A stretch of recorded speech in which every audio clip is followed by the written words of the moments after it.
अस्सलाम वालेकुम जी, मेरा नाम एडवोकेट सुजैन जहान खान है एंड आई वर्कड विद खोसा साहब as his junior. What happened today? Why I'm explaining? Because I've been receiving so many calls from my friends, from my family, even from different persons. So what happened when सरदार साहब ने जिस वक्त अपनी proceedings ख़त्म की और वो court room से बाहर निकले तो वो लिफ्ट में गए और लिफ्ट में जब वो गए तो मुझे I have some phobias of lift, तो मैं लिफ्ट में नहीं गई। जब मैंने नीचे जाके उनका वेट किया तो वो मुझे नहीं मिले। उसके बाद जब मैं सेकंड फ्लोर पे देखने गई कि शायद वो सेकंड फ्लोर पे होंगे, फर्स्ट फ्लोर पे, सेकंड फ्लोर पे, तो वो मुझे वहाँ पे भी नज़र नहीं आए। जब मैं दोबारा नीचे आई and I asked different people, मैंने अलग अलग लोगों से पूछा कि किसी ने खोसा साहब को देखा है जाते हुए, बिकॉज यूजुअली मीडिया के लोग उनके साथ होते हैं, फुटेज उनको चाहिए होती है, तो एवरीवन सेड कि नहीं हमने नहीं देखा। Then I again went back to the lift और मैंने वहाँ देखा एरर लिखा हुआ आ रहा था। मैंने थोड़ी देर उसको क्लिक करने की कोशिश की, मैंने कोशिश की कि किसी तरीके से मैं उसको लिफ्ट को देखूँ। जब वो नहीं हुआ, again I went to first floor, second floor, third floor. जब मैंने थर्ड फ्लोर पे भी देखा कि खोसा साहब कहीं नहीं है, तो आई गॉट इट कि लिफ्ट में कोई खराबी आ गई है। ज़्यादा टाइम नहीं हुआ था, आई वेंट टू एडमिनिस्ट्रेशन। मैंने एडमिनिस्ट्रेशन को बोला कि जी खोसा साहब लिफ्ट में है, बड़ा पोलाइटली मैंने कहा खोसा साहब लिफ्ट में, आप प्लीज़ कोई किसी को भेजें कि लिफ्ट में शायद कोई प्रॉब्लम आ रही है।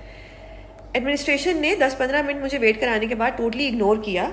अब उनकी फुटेजेस भी होंगी कि मैं वहाँ पे खड़ी हुई वेट कर रही हूँ। उसके बाद कुछ लोगों को मैंने कहा कि जी खोसा साहब अंदर हैं, आप मेरी कोई हेल्प करें। हर किसी ने मुझे ये कहा खोसा साहब तो बाहर हैं। आई नो मेरे बॉस बाहर नहीं थे। उसके बाद मैंने जाके बाहर से एक मीडिया के बंदे को बुलाया कि जी खोसा साहब कब से लिफ्ट में फंसे हुए हैं, and the administration of Islamabad high court जिस बिल्डिंग को बने हुए अभी हार्डली 3 से 4 माह हुए हैं, उसकी लिफ्ट ने आज ही खराब होना था।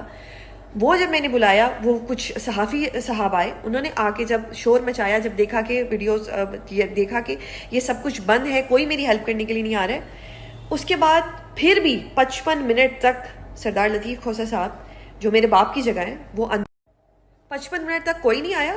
सरदार लतीफ़ खोसा साहब, he is like a father to me, मेरे बाप की जगह है, वो अंदर थे।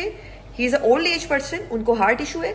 बहुत मुश्किल से खुद अपनी मदद आपके तहत वकला ने दरवाज़ा थोड़ा सा खोला, इतना सा दरवाज़ा खोल के जिसमें से स्ट्रॉ में उनको पानी देने की कोशिश की जा रही थी, बट माई बॉस उन्होंने पहले लोगों को पानी पिलाया, उसके बाद उन्होंने पिया। उसके बाद आफ्टर 45 मिनट्स रेस्क्यू टीम आती है और रेस्क्यू टीम खाली हाथ आती है। एक चाबी हमें दे दी जाती है और वो चाबी वकला साहिबान खुद लगा रहे हैं, एडमिनिस्ट्रेशन की तरफ से कोई नहीं आ रहा, वो खुद उस चाबी को लगा रहे हैं। और उसके बाद क्या हो रहा है कि कोई हेल्प के लिए नहीं आ रहा, वो चाबी भी रॉन्ग थी।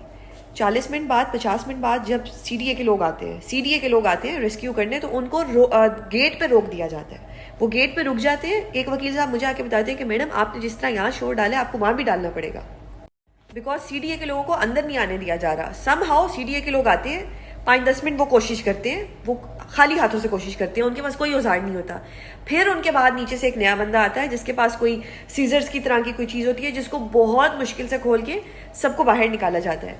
What is this? Is it a joke? आप इस मुल्क के साथ जोक कर रहे हैं? सीनियर वकला को आप लोग लेके लिफ्ट में फंसा रहे हैं। आप लोग क्या चाहते हैं? ये totally this is something pathetic. I don't want to comment on the gravity of the seriousness कि किस हद तक पर्सनल हुआ जा रहा है वकला साहिबान के साथ, किस हद तक मारने की कोशिश की जा रही है।